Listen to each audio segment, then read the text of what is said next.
You are at the center of an issue that we talk about on this show all the time, heroin and prescription drug abuse, huge issue in your home state, Ohio.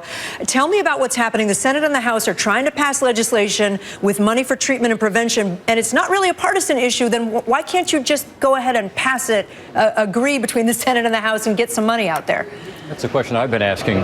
First, Kate, thank you very much for the work you've done on this over the years, by the way. You were ahead of your time in pointing out this as a serious problem. It's now at epidemic levels, and it is prescription drugs and heroin addiction, and it is unfortunately gripping my state and our entire country. So the Senate moved on March 10th to pass comprehensive legislation, prevention, treatment, recovery, helping our law enforcement, providing for drug take-back programs and so on. We had hoped the House would take up that bill and send it to the president. It passed the Senate by a 94-1 vote. We spent 3 years putting it together. The House instead has chosen a little different path. They will be voting today and tomorrow on probably 15 to 20 separate bills.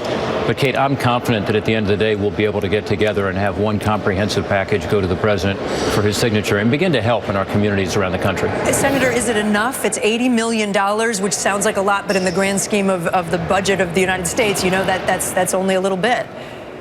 Well, you're right. I mean, I'd like to spend more because I think it's not just an epidemic, but I think it's an emergency. And therefore, I think it's something we should be focused on. And by the way, money spent now on more effective prevention, for instance, is going to save us a lot of money over the long haul.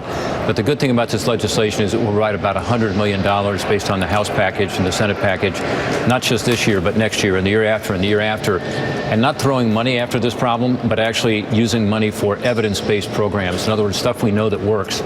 We had 5 different conferences here in the House and Senate to talk about this issue over the last 3 years, to really focus on what's working, what's not working, in order to find effective treatment, effective recovery programs, and that's what this bill represents.